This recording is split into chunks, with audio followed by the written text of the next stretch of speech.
Hello, y'all. It is my favorite time of the month.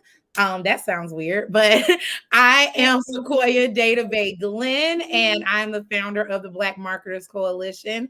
And it is time for the littest lunch break ever because this month we are talking to one of my dear friends, professional friends, personal friend. Just I don't know, Blair. Maybe we're cousins. I don't know. At this point, We cousins. we cousins. All right. So I'm going to be talking with Blair Crosby of Dagger Agency and beyond. And we're going to be talking about all things money, taxing things. I had a situation this morning that I'm going to tell y'all about. And really, not just, we talk a lot about securing the bag, especially last year. We talked a lot about securing the bag.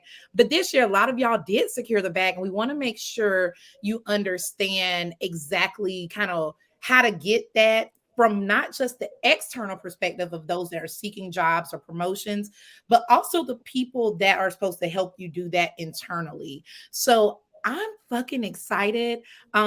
Blair, we talk about this and we talk about this with the group. I want you to be you, your amazing self. Um, Always. if you curse like a sailor like me, I don't give a fuck. Just no N words on this call because we got to pay somebody to edit it. And I think that's more of a reminder from me than anybody else at this point. But y'all that are joining us on YouTube, be sure to subscribe to our page so you get the updates. Those that are on LinkedIn, be sure to subscribe there so you can also get updates and involved. And also say what's up in the chat, y'all. I know normally we be a little lit in the chat.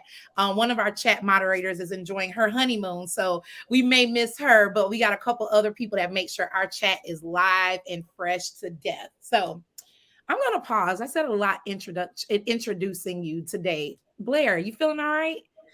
I'm feeling so excited. I have to Good. note I am a little nervous. I'm nervous anytime I speak, but I go anyway. So I'm super excited.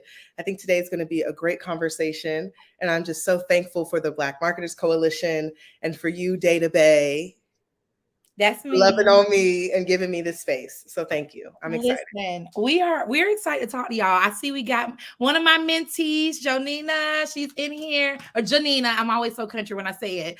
She's in here. She's ready to learn. We got Alina. Shout out to the shout out, y'all. Thanks so much for joining us. And Blair, shake them nerves off, girl, because we're gonna use it for something. So we're Yeah. excited, and we have someone. One of your friends said you got this, so we're good. So what's up, family? I'm so excited. Let me tell y'all about Blair. So, me and Blair met back in 2017, and I was a little like I am today, frazzled as shit. Y'all, I got stopped by a police today over some like weird shit, and we're here to talk about tax.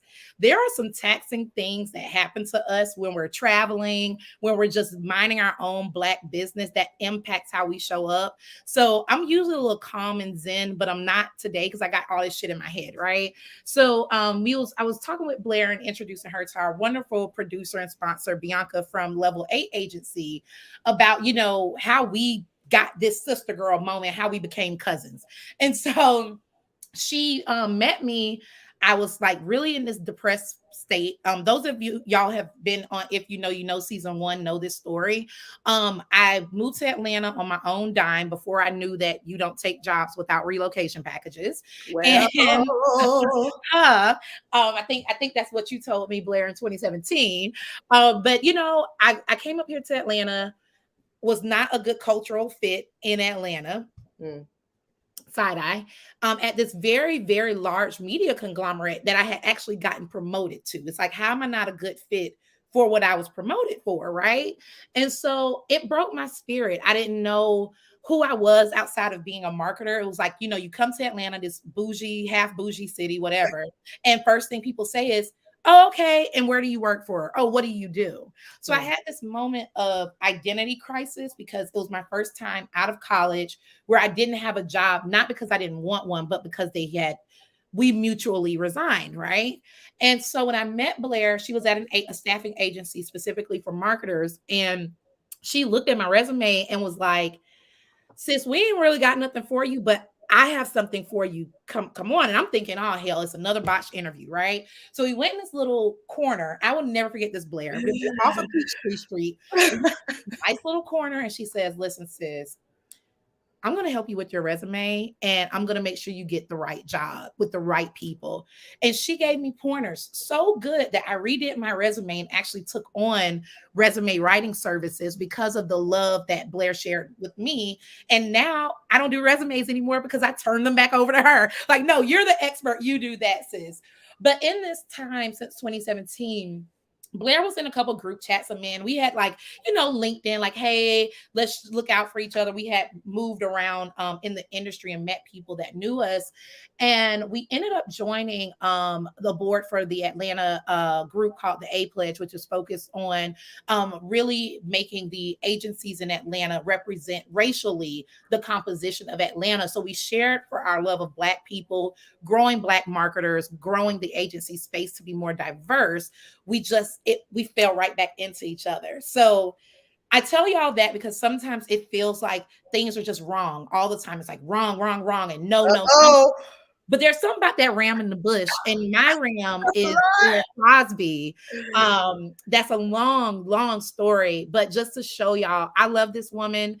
She is amazing. She is going amazing places, and she's actually going to do some really cool stuff with the Black Marketers Coalition to make sure we look the part and we foster the right culture, just like she does for organizations. So that's my I love you speech, I guess. Is that my proclamation? Come on, plug. You just poured into Even like engagements for business. Like I would get on one knee to ask you to be here. But she on a professional sense though, y'all, because I know y'all want to connect with her. She is amazing. She has great content on LinkedIn. So make sure you follow her there. She's a Howard University alumna. So y'all HU, the real HU is I think is what y'all say. Okay. Did I do it right? I need to say the real HU because I did it right. Okay. Yes. Okay. So y'all HBCU folks, drop your school in the chat or whatever. Shout out to the shout out. She is what I call a vibe and experience curator. Anything that you want, if you use the bathroom, she's going to create a vibe. Okay. Well, get the candles. Let's relax and release. But she's a curator of that, and she does this full time as the culture and engagement lead at Dagger Agency, which is also a supporter of the A Pledge.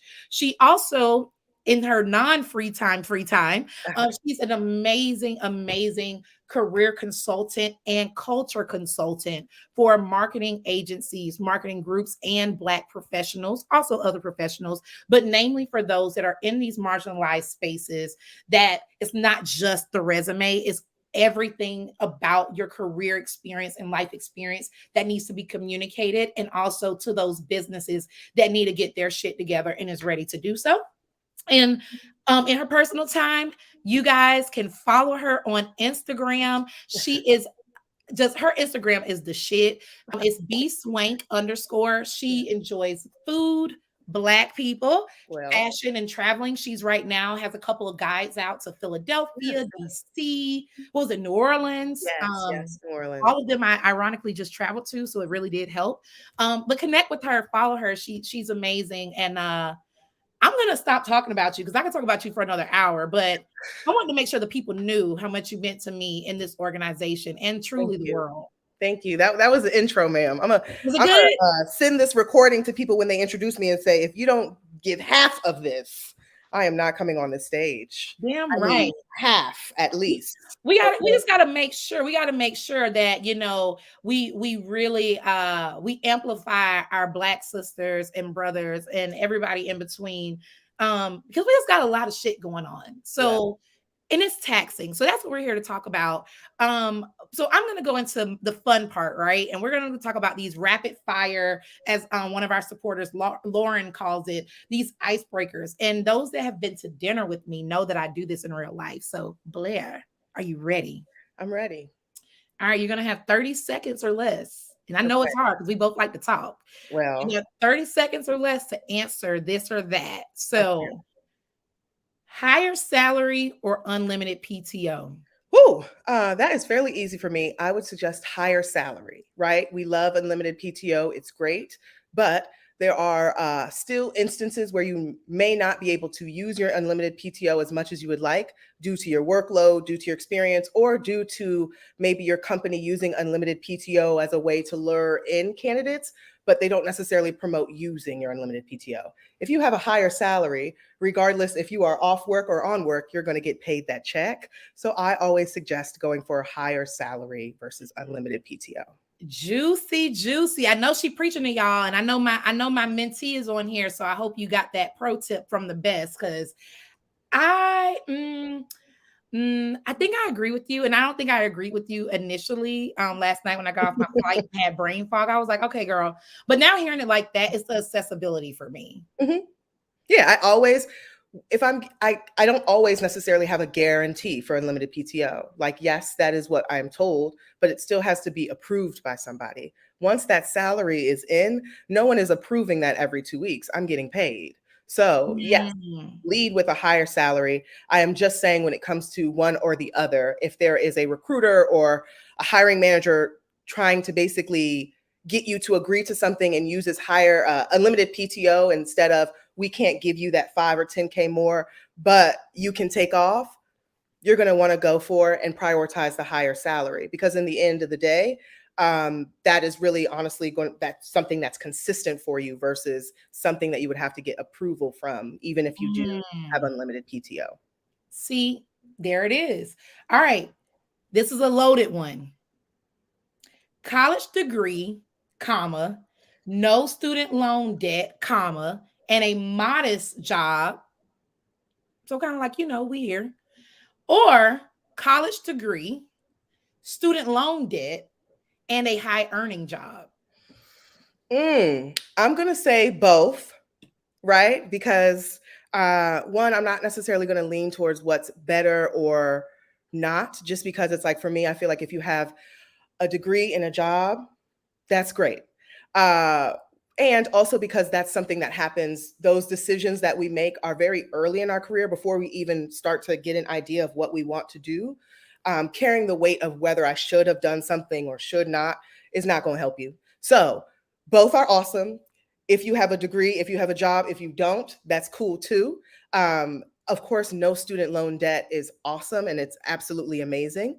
But a high earning job is great as well. And so I would say both. Just weigh what works best for you and also where you've come from in your experience, right? Use what has happened to you and that be your motivator versus comparing yourself to someone who might be making less but doesn't have any student loans. I'm here for it. And I just put a little ticker on the bottom. # free us Joe Biden. Hey, I'm just saying we got a couple promises that we gotta have done. Come on, Joseph. I'm calling him Joseph Byron right now. That's Joseph Byron until he stops playing with me. Because when it comes down to it, though, realistically, too, I think, side note, that there's also, even in this last year where we've had like a halt on paying student loans, maybe 2 years, I guess. Almost 3 years. I think us graduates are asking the American government, but did you die? Like in a sense of, y'all seem to be okay still. So I have a nod to know that really that interest that I'm paying every month isn't really doing anything make or break for you all. It's doing something for me in a sense of taking out of my pockets, and I don't see anything changing. I still owe $30,000 in student loans, and I've been paying student loans for almost 4 years now. At least you pay them bitches, because I ain't got shit on them. Well, I'm saying that on this recorded line that I pay my student loans. Well, can you two, can I like write some kind of code and get them off of this? But no, seriously, I'm gonna keep going. All right. Lower salary with no state taxes. So me in Florida, y'all that's in Texas, or a higher salary with state tax. So Georgia. We in the land of milk and honey up here, but we got state tax. What you thinking? Honestly, I would say both. And really, it just depends on what I think works best for you. Like these last two questions. Personally, I would prefer a higher salary with state tax. But I think it is really what works best for you. So for example, if you are strategic and during this time where you're getting a lower salary with no state taxes and you're planning or optimizing using that money that you're not putting into taxes to invest in something else, then more power to you. If you are using your higher salary while paying taxes to also save a little, egg nest or invest in something that you're doing, that's great too. So I think honestly, I would say both, just whatever works best for you, and make sure you have clarity on what your plan is and what you need and what works and aligns best for you, And not that's what you see other people doing. that's the tea right there. And we hire people like Blair to consult us on how we make sure the salary can even cover that state tax. You don't want to be like me, where I came from Florida moving to Atlanta. Oh yeah, I got a $10,000 raise. Well, girl, it's gonna take 3,000 of them to get your car registered. It's gonna take Well, another bit yeah. that's gonna be accounted for in your state taxes. So it was a lateral move. So Yeah. definitely, she's gonna talk a little bit more about that. This is good. This is good. All right. Um, Exposure or paid opportunities. Mm. I know this. I should have This said triggers me. See, warning. you should have saved this, because Sequoia knows, side note, that I was just asked to work for free for exposure. Blair Renee Crosby, and the way my life is set up, I would say paid opportunities. Um, and I'm going to stand on that. I was at first going to backtrack and say based on where you are in your career, but I feel like even as an intern or someone entry level, you should advocate for paid opportunities. I have the ability to have both, right? Like, I can be exposed and that's great, but I also need to pay my bills, right? Like, Georgia Power is not accepting exposure checks right now. They're taking MasterCard, Visa, Okay. maybe Discover. I don't know. You Discover girls. I don't know. It might be a little iffy. Listen, Amex, but they are not taking payment based on exposure. And I think that's something that we also have to unlearn too. Like, I consult people who are trying to build up their internship program. And I hear often, we're not really getting any interns that are interested. Just because I'm an intern doesn't mean that I'm stupid or that I don't deserve to be paid for my work. Or that I So don't have I would bills. always, People do that too. They'll be like, "Oh, they don't have bills." It's like, one, they don't have to have bills to be compensated, and then two, you don't know what they have. we really don't know what anyone has going on, right? I might be helping my mother or father or my sister, or I might also, too, let's just get out of this place where I have to justify why I need to get paid and you just pay me. Ooh, My ooh, skills are my justification. I don't need to ooh. provide a list. I don't need to have a bill in my name. Me Mm. providing this skill set, in exchange, I deserve to be paid. So I would say paid opportunities. Ooh. See, mm, mm. Ooh, that just triggered me because I've been going through something, and it just seems like people, and I'm gonna talk my shit because we're here to talk our shit. So, and I'm gonna talk it, okay? So basically, Please. Blair, you can just breathe twice heavy, and I'll know that you with me. But I am a professional. Like, I have worked my ass off year 11 of surviving this industry. And it's not that I'm above exposure, right? But the exposure has to make sense. One of our former speakers, that was on If You Know, You Know, she actually did the women's panel last year. She's amazing. Mm. She knows that I needed to get to a conference. It was a conference this week that it literally just changed my business this week. It was the most amazing conference, Insights Association. I'm going to plug them. And I loved that she made sure not just me, but other people of color was able to go to that conference. Mhm. She was able to use her position to make sure we're included, not just from financial stuff, but actually ingesting us into the culture of the program. And I met the most Black researchers I've ever met in my life. Shout out. Y'all know who y'all are. They just changed my life in just 3 days. Yeah. And that was an opportunity of exposure for me. I did not get a speaker's fee. Mhm. But what I did get was I was in the conference. I had my hotel, Well, and yeah. that's a fair trade-off. Expose me to payment. How about that? Yes. And Expose me to the pay. Yes. yes. Yes, yes, yes. And that's what I wanted to make sure when we talk about exposure and we talk about we need to be able to take something to Georgia Power, that freed up that $1,000 in conference fees that I saved or hotel fees that I've saved now allows me financial flexibility to pay for things that make me money. And there was almost a guarantee, almost not through her, but through the positioning of the conference, that I'm going to walk away with the right business partners with the right bag. So when we talk about exposure,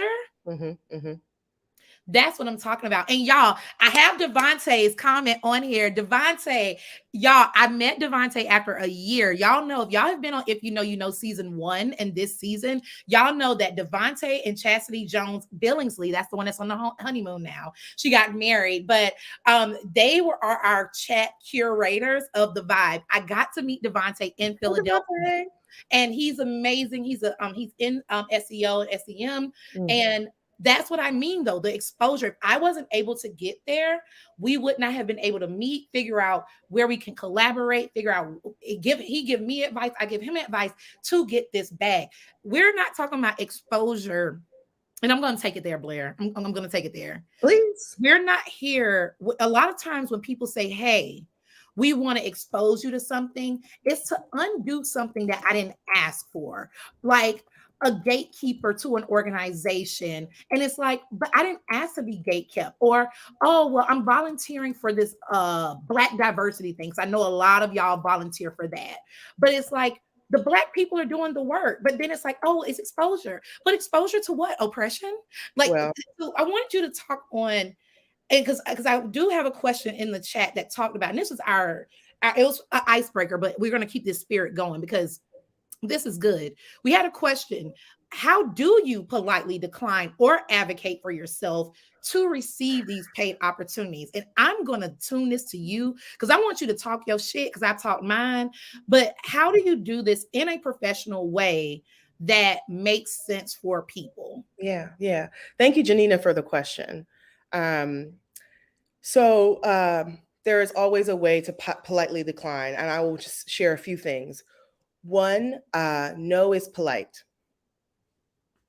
No is okay. Normalize telling people no. And you don't have to give a deep dive into why, unless you are using that as a negotiation tool. So someone in the comments said, like, if you can't pay, barter, right? So one of the ways that you can politely decline is just letting them know, hey, unfortunately, although I am grateful for the opportunity, I am not able to take on unpaid work at this time. If something changes for you all in the future, where you can financially extend yourself to be able to execute this, I would love to be a part. That is one way you can politely decline. But also, you can come back and say, no, but if you can do this, I can do that. So I'm not trying to tell anyone that if you are not getting paid, then to decline something. If you are interested in the opportunity and in exchange, you get to be put on public stages and do public speaking, and you really enjoy public speaking, and that's part of your passion, and that is a fair exchange for you, then offer that up, right? If you can't pay me, can you commit to getting me or getting me on 3 stages in the next quarter? Can you commit to connecting me to this or that person? Oftentimes people use exposure as, well, now that job is on your resume, but people are not actually connecting you to people. They're not sending out connection emails. They're not going above and beyond. And so there isn't really much exposure outside of, now that this is on my resume. The real exposure is, can you commit to helping me find a mentor? Can you commit to connecting me with 5 other COOs, 5 other CEOs, 5 other creative directors? Like, get clear about what you would need in exchange. I always think that if you feel like the money is your priority, of like, I need to be paid for this, like I will not be able, it doesn't work out for me to work for free, then lead with that. I would only say negotiate if that is what you actually want to do, but don't feel like you have to, right? Like, don't feel like, oh, if I decline this was my one big shot. Others are coming. I promise you, others are coming. Others are coming that are going to pay. Others are coming where they're not going to flinch at a rate.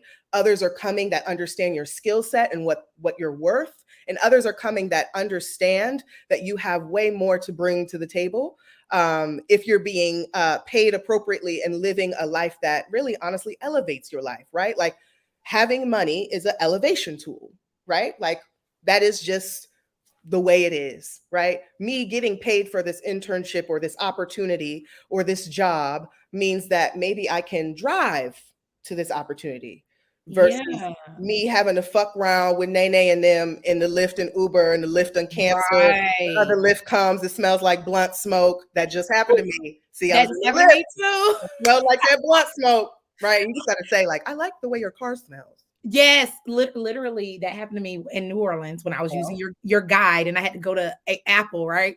I had to go to Apple because my phone died. And I was like, I went to that man card. I said, it's very fragrant in here, sir. I love your cologne. And Now, we just kind of stared, but I was just like, word I can't say because we don't want to edit. I was just like, now you're hopping out of your car or their car smelling like all types of things, real headed loud to and not this reaping the benefits either. opportunity, and you're not being paid, right? And you're not even getting paid, and you already had to stretch yourself to get there, But right? you know, So Blair, I have a keep question that for in you. I'm mind. sorry to cut you off, but No, you're fine. I have a question for you because you said something that triggered.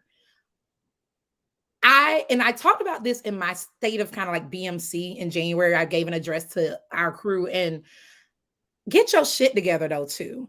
And when I talked about self-deprecating behavior, so to Mm, me, some people look at, we talked last night. I was like, I'm starting to get a couple side eyes for a couple people, but I got to stay focused. But it's like, people are like, well, how did she get on this stage? Or how did she know that? Or oh, she know, I don't even like to acknowledge them as haters as much as spectators, right? Because I don't know what energy you're in. mhm. But, it took me a while to get here because I did not know what I wanted. And Wow. so I'm sitting here wallowing like, oh my God, well, why am I not on stages? I was in that point, so I'm not judging you. I'm judging Mhm, you, but I'm not judging you. I get it. I'm empathetic. mhm. But I did not know what I wanted. So even if someone said, well, Sequoia, I can't pay you, but what do you want? Know I'm what you just want. sitting here like, Yeah. I Know don't what know you what I want. want. So how do we even get to it and is that part of your coaching as far as Mhm. helping people know what they want so they can feel good about Yeah. talking their shit back? Is that Yeah. one of your services? Yeah. And this is something that I experience myself, right? I am constantly on a journey as someone who is a multi hyphenate creative, and I know how to do a lot of different things. I have a hospitality background. I have a sales background. I have been the manager of a health food restaurant. I sell juices, right? Like there's so many different things Oh, that I let me get do. one of them. And okay, and I often feel overwhelmed by the amount of gifts that I have and having clarity about my passion and where I want to go. And I feel like I'm still working and learning that, and I do feel like it is an ongoing process through life. So I just want to remove the idea that you're going to have 100% clarity on what you want. But the work that we need to do is take the time to figure out what we enjoy. Mm. Professionally and personally, those things usually seem to intertwine in a way. But if you are focusing on working on getting more clarity on what you enjoy, not what you've learned to like, or what someone told you to like, or what you felt you should like to be in this industry, but what you truly enjoy, you can at least give a little something. So, for example, I enjoy public speaking, I enjoy talking shit. I do it in my house. I do it in the car. I like to do it on a main stage. I like to talk. I love it. I love it. I love it. I love it. And so when I am looking for opportunities, one, I make sure that that's at the front end of when I mention any of my talents. I'm always offering to speak, always offering Mm. to speak up. But I also make sure that I'm intentional of practicing speaking up in spaces outside of just a main stage, right? Yes. And then while I have that clarity of, okay, I like to speak, not only am I looking for those opportunities, but I'm creating those opportunities where I can. So I will host a dinner and say, oh, it's going to be about wellness. And now I have a platform that I've created to speak a little bit, to talk a little bit. And so it is hard to balance, but try as much as you can to create your own spaces where you do and enjoy creating or doing whatever you love, but Yes. also making sure that you're advocating in spaces, even if they don't seem like that type of space, to say, hey, I can do this, just so you Yeah. know. And I want to be clear. Don't just be throwing yourself out to overexert yourself because if you feel like, oh, if I'm hustling, I'm hustling. Mhm. That's not what I'm saying to you. Please go get some rest. Please put on a neck Right. wrap.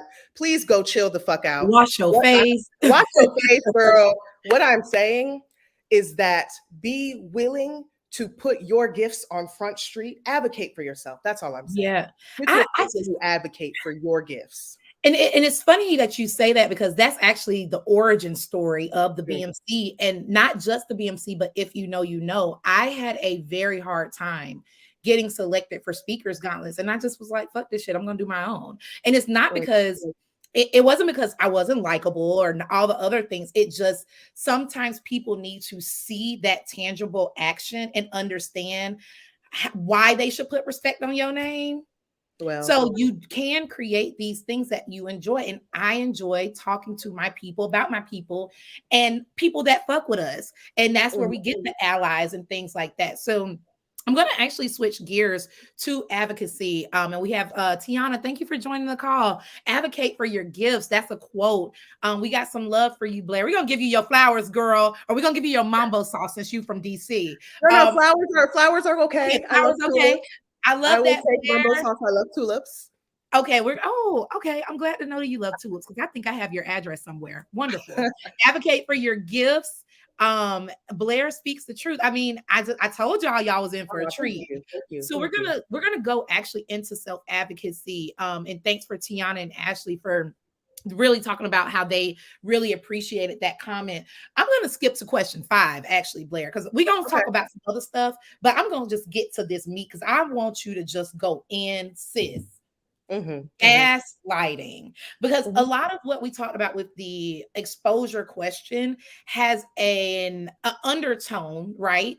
That whatever I'm asking for, I don't deserve it in some way, I'm not good enough, or that you may have promised me you were going to pay me a certain thing, but then you didn't, or you were promising me you were going to connect me with these people, then you didn't, and then I ask you, hey, whatever happened with that? And then the manager says, or the leader, or whatever, is like, oh well, essentially that didn't happen. If y'all that have been in therapy as long as me and Blair have, you know a great deal of what gaslighting is and how damaging it is to not only any human, but especially marginalized communities. It's like, I know that I know that I know. So as an entrepreneur, I get around this by having contracts, right? I get speakers contracts, I get something in writing saying, this is what I'm here for. This is what you're paying for. Or if you're not paying for it, this is the value of it. So I can get it written off on my taxes. Pro tip that we learned from another, if you know, you know. Right. And I get that in writing as an entrepreneur. So the entrepreneurs in the room, y'all know what I'm talking about. Get them contracts because there's no gaslighting in contracts, right? You signed it, I signed it. But for those that are still in corporate, enjoy corporate, want to move up in corporate, looks at prep work. How, when you go to advocate for yourself and you have the boss or the leader that is gaslighting you, how do you navigate that conversation? You get around the initial no and honestly keep your head in that process. Do you have a story you want to tell Oh or yeah, any sure. advice around that? Sure. I will keep it sweet and short. But basically, I was asked to join an organization and bring my phenomenal gifts and talents to the stage. And from the beginning of the conversation, I let them know that I would need to be compensated financially to be able to commit this amount of time and this work to this and feel good on the back end. And so uh, basically, the person that I was talking to, and I'm just going to try to just be as kind as possible because I don't know who knows who, and I don't like to drag the We gonna girl. be we gonna be real, but we gonna be No warning. respectful. We can Okay, tell our so truth. We're telling our truths. I tell people, listen, y'all know, if y'all been around, if you know long enough, we invite all kind of parties to these calls. So literally, it's just your truth, so you can live in it, and we cool. gonna be respectful of it. Cool. So basically, this lady was trying to get me to do some shit for free. And I would love to hear people's experiences in the chat. I'm just going to speak about my experience as a Black woman. I feel like sometimes when I am trying to advocate for myself, Black or non-Black folks, it hurts more for me when I feel like the person who is saying it is Black, because I feel like they should Absolutely. understand.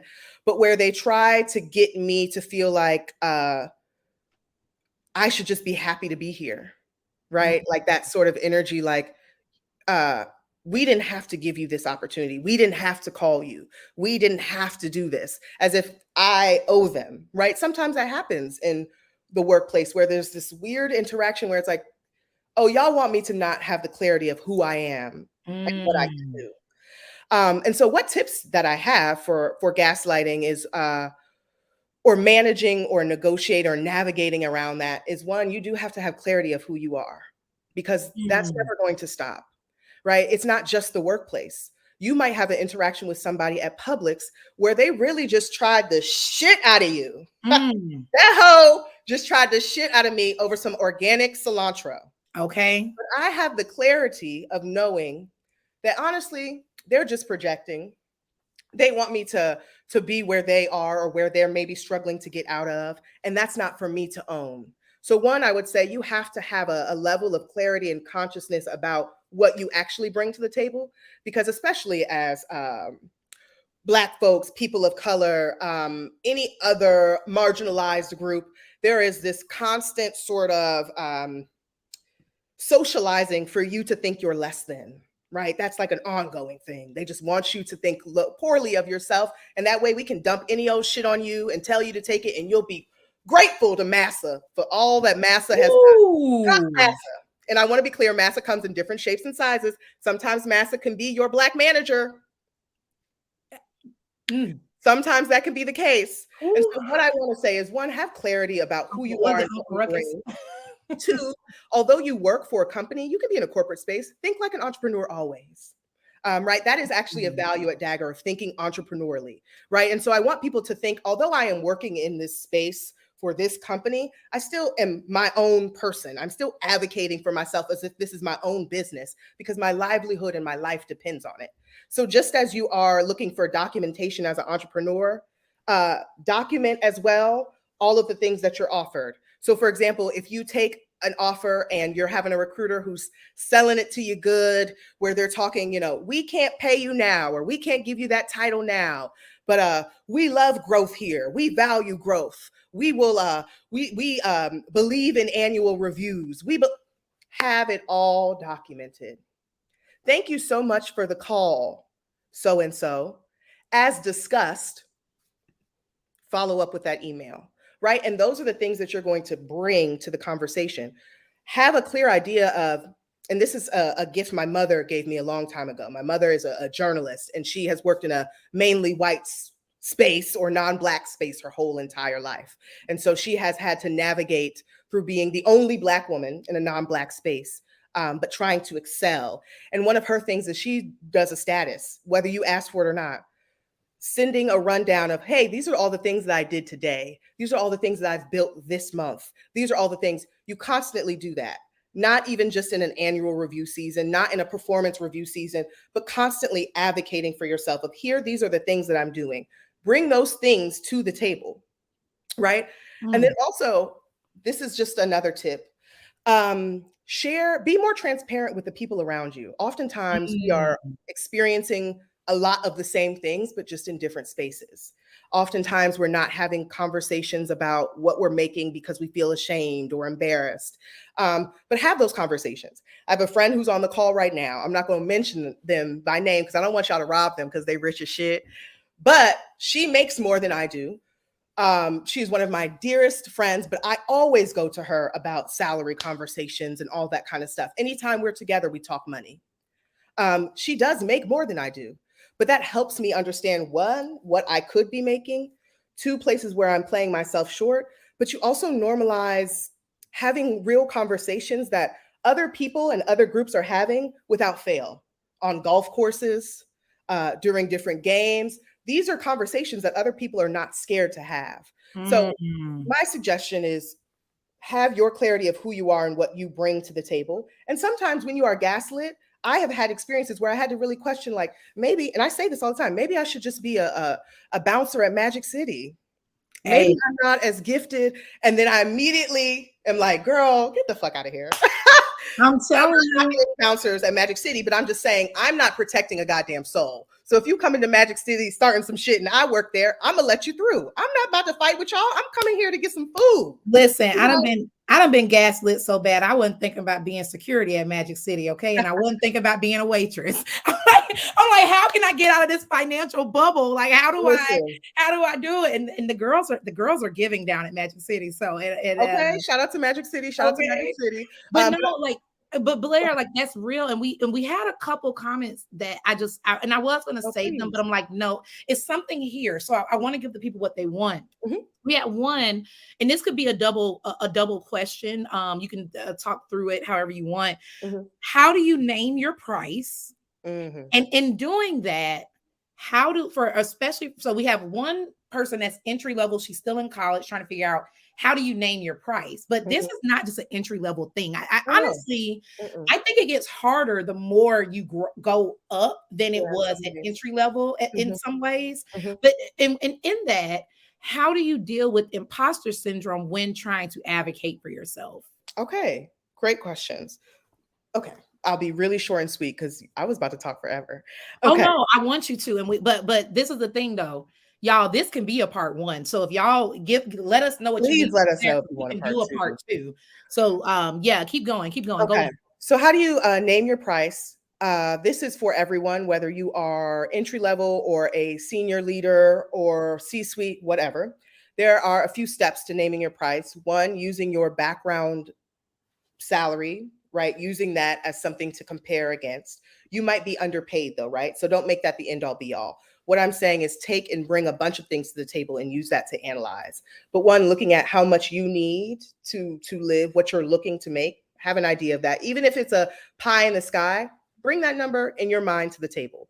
One, do your research too. So do your research. That means not only looking at, for example, there's Glassdoor and all of those types of things to get a general idea, but those are the times where you're having those types of conversations with people that you feel comfortable with that might be also in the same discipline or career field as you. So, right, doing that research as well.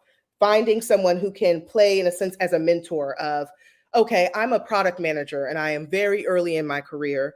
I think that I should be making 60K. Have those types of transparent conversations with a senior product manager, right? But also doing the work of knowing how much you need to feel good and okay. I'm not saying that's the end all be all, right? Agencies, corporations, everyone has a budget, but making sure that you come with your research. And I really think one of the biggest things is having transparent conversations with people who have an understanding. If you have a close relationship with a recruiter and they can give you the rundown and the skinny of what generally they see, have those kinds of conversations. But one of my biggest things is how do you name your price is one, have those types of conversations, do your research, use your background experience, but then after that, add tax. Mm. So for example, if I make 95K, give an example, if I might make 95K, I will be happy. I'm entering my conversations at 100, 105. I'm adding padding. Why would I do that? Was there a number? What when we say add tax, back it up for some because we got a wide range of experiences. Yeah, yeah, What yeah. is that? That's a $10,000 difference. So is there like a metric we need to be thinking about? Well, when we really think about it, do the math of even, for example, what $5,000 to $10,000 difference is on your check. I will help you. About $5,000 is maybe less than $100 difference on your check. So while you are saying 10K, when it comes down to actually how it trickles out, it is not that big of a difference. But also, Mm. it gives yourself padding to be strategic. Often, recruiters, hiring managers, they want to come in at the lowest number because they're assuming or expecting you to counter, which Mm. you should. We can do a part two on countering, and then we can talk about it here too. Counter. That is what I'm going to say. Side note: always counter. But what you're doing basically is adding a little padding. So even when they, for example, start with that lower number, it's already above what you were necessarily looking for by 5K. So that way, Mm. when you do counter, hopefully they will try to negotiate and find you in the middle. If you have an offer, you're the candidate they want, y'all. Okay. So, for example, if you Say have it an again. offer, they want you. I Say don't it want you out here again. saying, oh my God, if I don't say yes, they're going to pull my offer. That's a hot ass mess, and they're not. If you have the offer, they want you. The ball is now in your court. The ball is in, I'm going to do a Dr. Umar and say it 3 times. The ball is in your court. The ball is in your court. Okay. So just make sure, for example, when you are at like having a clear idea of what you need, add a little padding. I'm not saying be ridiculous, right? I'm not saying that, but also don't be afraid to ask, because the worst thing that they could do is say no, but we can do this, or they can say no. That's the worst thing. I have never seen in my almost over half a decade of experience someone pulling an offer because they countered. And it's crazy because I have had the privilege of, obviously, I mean, I was an employee, so I was always interviewing, but I've had the privilege of sitting on that other side. And it's literally a conversation of that band. It's a conversation, not just the money. And we've talked about this last season of If You Know, You Know, about all the things it takes to get your money and build your department. And I know we got to do a part 2. And somebody said we're going to do a part 3. So we're going to make this a 3-part series, Blair. Look, Blair, let me know your rate, because we pay people at the BMC. But we pay over here when we can. Like, seriously, because we talking about counter, so we need to hear about that. Yeah. And we need to also hear, I want to do some role playing, because I think that, and that's why we're paying people, because this is consulting at this point. But I want to do part 3 being some role play, because I think, particular because we have such a gap in the BMC, I would love for us, our senior level professionals, we will come together and we will dialogue with some of these younger students. Janina, make sure we in our next mentoring session, we talk about getting some of your girlfriends involved and guy friends at UGA. Because me and Janina's been working on how do we bring more of them all to the here people too. friends, all the people friends.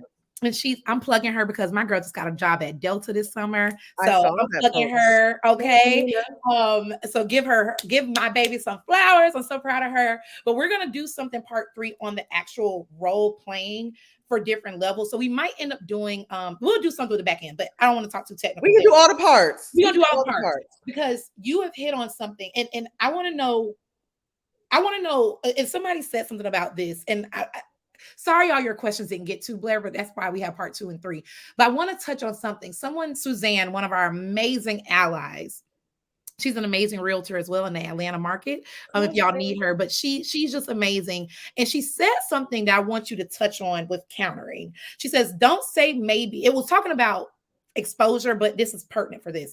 Don't say maybe if you want to say no. People saying no and being someone who is unavailable often increases your value. So when we talk about countering, and you mentioned, I've never gotten someone rescind an offer just because you say you countered. At what point does an offer just have you fucked up and where you don't even worry about countering? It's just like, this isn't it. Do you counter and then say no? Or are there times where you just be like, I looked at that offer letter, it's just a fuck no for me. I want to hear more about that. Yeah.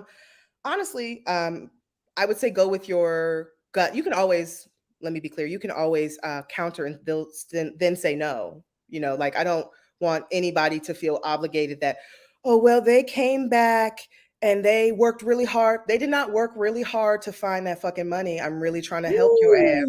They did not go and dig and find that shit. It was sitting there. It's sitting there. They are not going to, when a recruiter says, they might, sometimes a recruiter will actually have to have, and especially if it's a third party recruiter, advocate on your behalf. I want to be clear of that. There are recruiters out there. There are hiring people there are ways where there might be a discussion, but I don't want you to feel like, damn, I was really looking for 115. And the fact that they brought me from 90 to 100 means I should, no, let me help you. Because on the day when you're doing that fucking work at a fucking salary of 115 and you're only taking 100, and now you have to work your way back up to the salary you actually wanted, you're going to be upset. You're probably going to leave, and then they're going to spend, it's better for you and the company to just pay you your worth. It's just better overall. And so for me, I would say if you get an offer for a company, and you felt like, fuck no, my only thing would be for a candidate is asking, were there places and spaces where you knew you didn't want this job, but you were just kind of like going through the motions because you just wanted to get an offer, and you hustling for a job, or you feel strapped and you got it. For you, save yourself time. Why are you having 3 interviews and you know you don't want to work somewhere? Why? And I That's try. wasting your that's I don't like that, y'all. And it's And not, it's only it's bad for not you. It's necessary. also, it looks bad on your part too. It's also bad for the hiring manager recruiter, because now they have to spin up a whole nother search. So if you have clarity Yeah. too that a job is not for you, let it Just say go. no. Don't try to hold on, because while you're sitting there holding on, there are opportunities that probably align better that are passing you by, because you're sitting Yes. there scheduling a 2-hour hangout to talk to somebody you can't stand them. And I wanted you to, Oh, that happened to me. An old friend of mine, we're no longer friends, but oh, I put in a word at a job, and that person now this person was a great employee. So it wasn't that it was just me. I would never take that credit, but I put my name and my brand on the line for this person to get this job. They did not know that the hiring manager actually asked me to identify referrals. That's a someone part 5. Referrals are a to part do, 5, child. we got a whole thing, because and we're working with the BMC. We're working to give y'all what y'all want, because there's some real shit. And this lady, I sent this lady 2 or 3 messages just to check in, and I know he ended up leaving within literally like a month of getting the job. She gave him everything he wanted: salary range, flexibility in work, gave him everything he said he wanted. And I told that gentleman, I said, listen, don't ever do that to me ever again. I said, because if you had any reservations, you could have saved all of us time. And that's my brand. This impacts how I eat. I don't know if it's intentional that I haven't heard from this woman. I have no hard feelings. They ain't got shit to do with You me. never know. Yeah, you never know. But I did really enjoy our relationship. And I have been wondering the last few messages, is there a reason she may have backed off beyond what I can control? So we talk of part 4 and 5, and it's wasting everybody's time, your time, my time, recruiters' time, everybody else. They trying to send you your new hire kit before you can even get your new hire kit, you out the door. So we want to be careful with this dance we do. So we're going to keep these conversations coming from If You Know, You Know, so that you guys can hear these real experiences and actually share them with us. So Blair, I have more questions, literally, which will be part 2, 3, however many times I'll take you. I know it makes you giggle inside. I know you like tulips, you like Black people, and you like really good food and hanging on the belt line. I like Delta flights too. Shout out to Delta.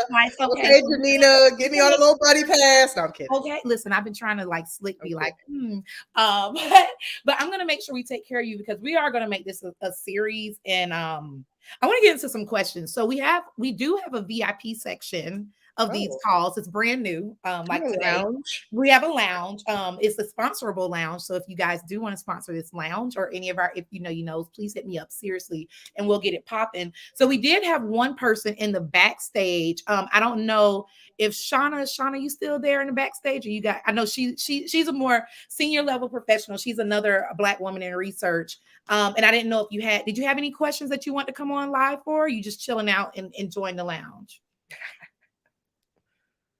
Thinking right now about how relevant this is for me, because I just came up on my 1 year.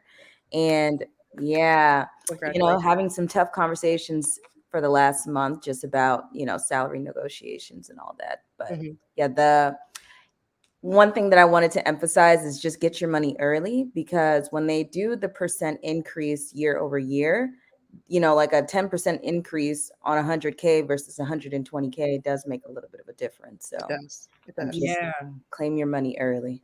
Yeah. I just love that. And Shauna, you're at the director level, making sure I get that right. Senior manager on the way to director. On the way. All right, there we go. Yeah. But I love that advice. And thank you for joining our VIP section too. I didn't know I did, but yeah, look, if you know, you know. So there we go. But no, and I just wanted to pull out, I wanted to make sure people knew what level you were at, because y'all, nobody has this shit all figured out. Okay. That is so clear. Yeah. I'm an entrepreneur. Blair is a leader of a whole division at an agency. We have a senior manager.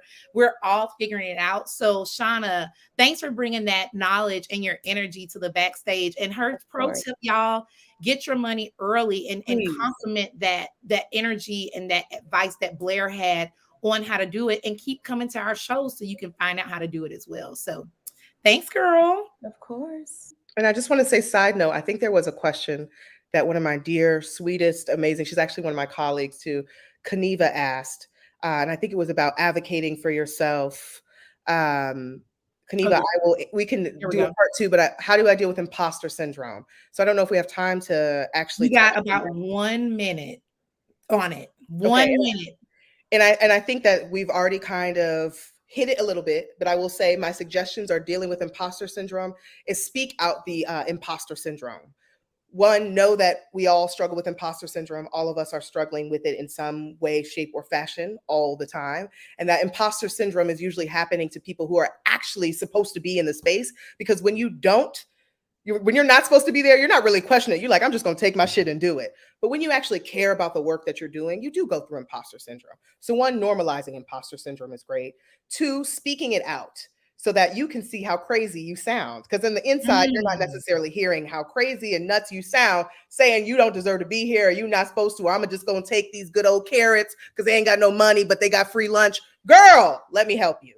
Talk that shit out loud, but also get with some people who are going to uplift you and take you out of that imposter syndrome and hold you accountable to believing in yourself the way that you should and the way that it is your birthright. People have done way too much for work for you to get here and think that you don't deserve something. We've made it through a lot. And the fact that we're still alive and breathing, I deserve to have it all. So that was my 60 seconds. Kaniva, we could talk about it more over some drinks and all of that, but I just wanted to highlight her. And the drinks and amplification. Yeah, let's do it. Wonderful. So I don't know if anybody else has questions or thoughts, but I do. I just want to say thank you, Blair. I feel I had a pretty shitty morning, y'all, because of some other taxing morning. And I just knew we were going to talk to the right person at the right time. And isn't she lovely? We've got people in the comments just giving you your flowers, your tulips, your thanks. Y'all. So I do have a surprise for y'all, because as you can see, we had a full hour of meaningful, actionable conversation with Blair. So drum roll, please. Y'all ready for it? And if you've been here, if you know season 1, this is a big fucking deal. So I know a couple of y'all OGs. We, on May 1st, are releasing our very own journal. And it's not a mental health journal at all. I'm not that. But we are releasing season 3, our journal and other shit, for this next season. Our seasons run from November to October. We always skip December because we all busy. This is very important to me. And not just because it's my brainchild, because it is, but because I want all these different comments. I see a few of y'all connecting with each other in the chat. We see people's information. We want to make sure we live our truth in the BMC, which is all about fostering positive relationships, getting those relationships done first, and then doing business second. You see the power of relationships just between me and Blair and how long it took us to get here. But now we are literally making money together. So this journal is amazing. A little sneak. You get some, I'll give y'all part 1. If y'all remember my buddy Kasim Reed on on season 2, which was earlier this year, in his quote. So each page will include the month. In November, y'all, we know it's our National Black Marketers Day, November 16th. Notes, takeaways, actions and follow-ups, but also a reminder to remind you of your badassery. So these will be released on May 1st on blackmarketerscoalition.org.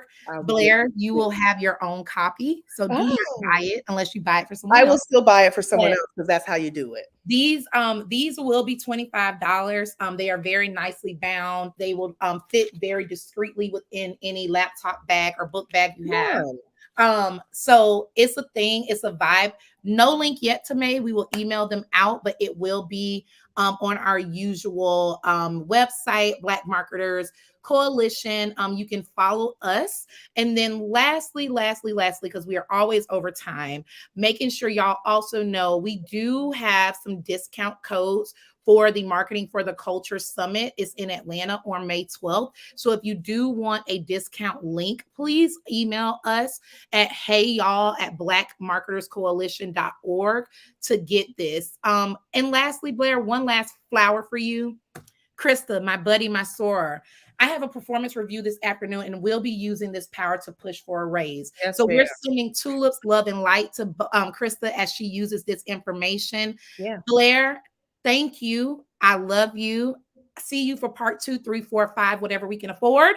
We will make this a thing. And I just really appreciate all you've poured into my group. So can I have 2 seconds? You got 2 seconds. You can have 40. Okay, I just want to say thank you, Sequoia. Thank you, Black Marketers Coalition. Also, for people who have questions or want to get in touch with me, you can follow me on Instagram at @bswank_, or you can connect with me on LinkedIn, or you can do both. But I'm always happy to help partner work. If you also know a team that is looking for some help with their engagement, whether it be internal, helping to build and boost the morale of their employees, or external engagement, please let me know. I'm always happy to help. And that is my goal and my passion. But any questions, you can always reach out to me and let me know. But thank you for this platform, Sequoia. Girl, thank you for being you. I appreciate it. And we gonna keep it moving, girl. See you in a couple days, hopefully for some drinks. Yes. See y'all same place, same time next month. We are talking about mental health. It's National Mental Health Awareness Month. So we will be talking to a Black therapist who also just released a real journal, a real mental health journal, and all the things that you can do to keep yourself together so we can continue to negotiate proactively and advocate for ourselves. So peace out, y'all, and see y'all next month. Thank you, Sequoia. Thank you.